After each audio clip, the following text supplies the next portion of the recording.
पुष्कर सिंह धामी आज वज़ीर-ए-आला के ओहदे का हलफ लेंगे। 4 माह के अरसे में पुष्कर सिंह तीसरे वज़ीर-ए-आला हैं जो कि हलफ लेंगे।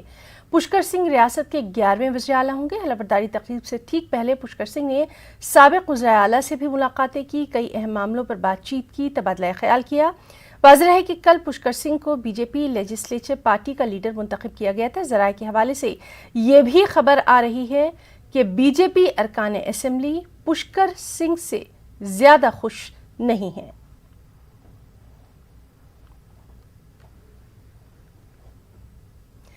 दरभंगा पार्सल बम धमाका मामले में यूपी के कैराने से गिरफ्तार मुलजिमीन को एनआईए की टीम ने रिमांड पर ले लिया है। एटीएस की सिक्योरिटी में एनआईए की टीम ने बेउर जेल से लेकर एटीएस ऑफिस पहुंची, जहां उनसे पूछताछ की जाएगी।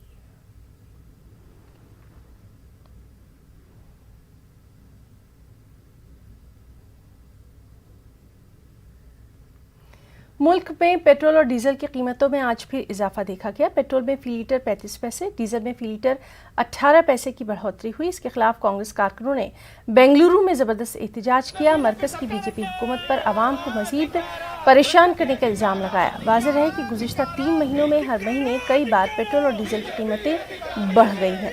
हालांकि बढ़ती कीमतों के खिलाफ मुख्तलिफ सियासी पार्टियां और समाजी तंजीमें लगातार एहतजाज कर रही हैं। मरकजी हुकूमत से पेट्रोल और डीजल की कीमतों में कमी का मुतालबा किया जा रहा है, लेकिन कीमतें हैं कि कम होने की बजाय लगातार बढ़ती जा रही हैं।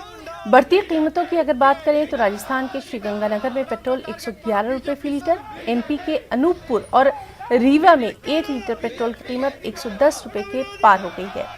इसी तरह महाराष्ट्र के परभनी में 1 लीटर पेट्रोल की कीमत करीब 108 रुपये हो गई है। भोपाल में पेट्रोल की कीमत फी लीटर 107 रुपये 80 पैसे और डीजल फी लीटर 98 रुपये 13 पैसे हो गया है।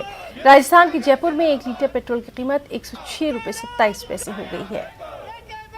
आज राज्य सरकार हो बीजेपी की या केंद्र सरकार, लगातार हर चीज़ों का दाम बढ़ता चला जा रहा है। इवन पेट्रोल आज करीबन बैंगलोर की बात करते हैं तो 102 या 3 रुपये, कल भी करीबन 40 पैसे बढ़ चुका है कल और आज के प्राइस के देखते हैं तो इस तरीके से अगर ये भाजपा सरकार लोगों के प्रति काम करना चाहिए था, लोगों के लिए काम करना चाहिए था। सबसे पहले तो ये पैंडेमिक सिचुएशन में नौजवान लोग बेरोजगार हो चुके हैं, जिनके पास नौकरियां थी वो भी गंवा चुके हैं और ऐसे सिचुएशन में 100 या 100 से ज्यादा रुपयों का पेट्रोल खरीदना नामुमकिन है गरीबों के लिए, युवाओं के लिए जो बेरोजगार हो चुके हैं। Even if when the crude oil price is lesser, these people are charging 150 rupees per liter, 100 liter 100 rupees. It is going to reach up to 150 in Modi government, which only these bucks can pay.